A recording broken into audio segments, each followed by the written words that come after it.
Anyway, where I was trying to go with that a minute ago was I have to thank some members of the Cult of Cornette community, specifically in this case, Joni Aries, our friend from out in Washington State.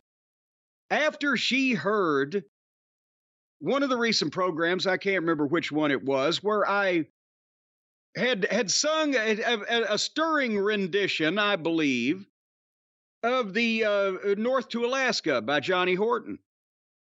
And she was impressed with that. And turns out. Oh, get out of here. This is already bullshit.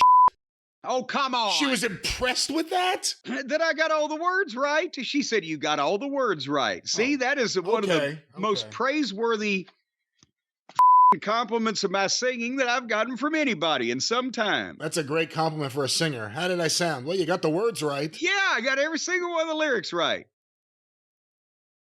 But anyway, in this case, she it come to find out her father was a huge record collector. And so she had ended up with a large variety, some that she's donated to different places, the Country Music Hall of Fame or whatever. But she sent me 2 records. One was I remember this plain as day. This album was sitting in my Uncle Harold's living room when I was about 9 years old or whatever, but it's a Homer and Jethro album. You know, the comedians, Homer and Jethro. I'm not too familiar with their work. I thought you had all of their releases. But also she sent me Johnny Horton's greatest hits. And right on it is North to Alaska and all of his other fine. And he was the king of the story song, The Battle of New Orleans. Brian, you remember the UWF / Mid-South, the last battle angle with Eddie Gilbert and Sting and blah, blah, blah. They fought all over the arena and they called it the Battle of New Orleans was after that song. That was the inspiration for that. It was, if your mother was like Mama Cornette, then she wasn't. She would sing to you the Battle of New Orleans. It wasn't a go to sleep, a lullaby type of song. It's more like when we would be walking back through the alfalfa field back behind the property on the way to the lake to go fishing. She would sing the Battle of New Orleans. What are you laughing at? The twisted Mayberry of the youth that you talk about on these shows. We went through the alfalfa fields to go to the lake. What is going on? The farm behind us, what was directly behind our property back then was an alfalfa field where the cows would graze.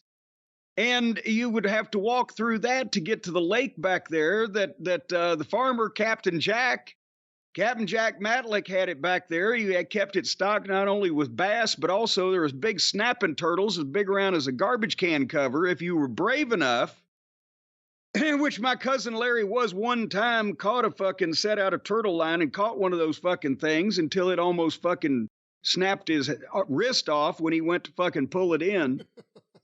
They can fucking break pliers, those goddamn snapping turtles. But anyway, on the way over there, she would sing that because it's a marching song. Obviously, you remember the Battle of New Orleans. No, I was not born yet. No.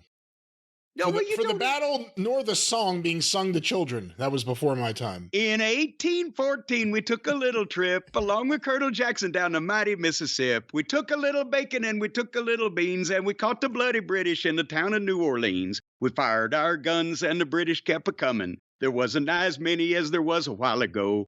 We fired once more and they began to running on down the Mississippi to the Gulf of Mexico. Well, they ran through the briars and they ran through the brambles and they ran through the bushes where a rabbit couldn't go. They ran so fast that the hounds couldn't catch them on down the Mississippi to the Gulf of Mexico. You know, none of these songwriters were historians. Well, yeah, I don't know how historically accurate this account was, but I guarantee you, I think it was, 1961, 62, maybe thereabouts. Every kid in the 60s had heard this song more than they had actually read about the real skirmish. Every kid in the 60s heard this song and then a couple years later said, thank God for the Beatles. We fired our cannon till the barrel melted down, so we grabbed an alligator and we fought another round. We filled his head with cannonballs and powdered his behind, and when we touched the powder off, the gator lost his mind. We fired our guns and the British kept... There's 5 more verses. Yeah, Would you like to hear them? No. That would violate various rules and laws. Copyright laws. I understand. I'm sorry. Well, we want to credit... I don't know who wrote the fucking thing. Johnny Horton sang it. You know, Google it, kids. We're crediting the songwriter of this thing. A big fucking hit back then. Oh yeah. But anyway, so thank you, Joni, for those albums from your collection in honor of my singing skills. The vinyl will taste better than your cake. Oh, come on now. And how much vinyl have you eaten to know? I'll have you know vinyl tastes like shit. I'm not commenting. I have no comment on this.